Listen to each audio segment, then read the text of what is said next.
I made this for my French podcast using Canva, and I used their service to print it. So I will show you, how good this is look. So I will show you straight up in Canva the best features and how easy it is to use. We're gonna create a new design and actually create a new YouTube thumbnail. I'm creating a design, YouTube thumbnail here, and then I am going to go in my photos that I uploaded.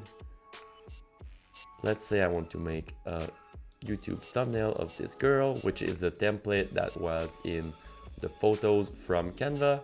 I'm gonna use edit photo, and then I'm gonna use the tool that is the background remover. I think this is a pro feature, but it's really useful. Just click here and boom, it removes the background.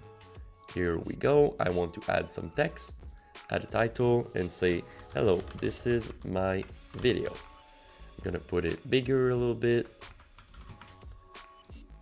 Gonna put some effects,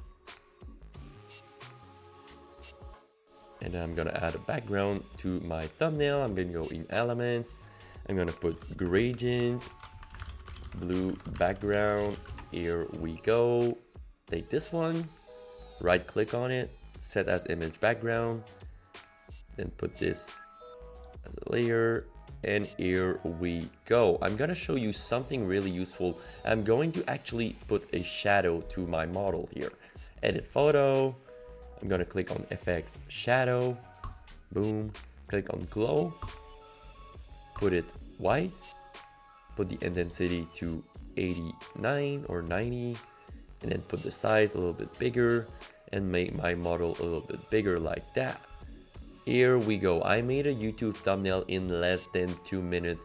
Canva is really useful, and I swear you can do really great PowerPoint on Canva as well.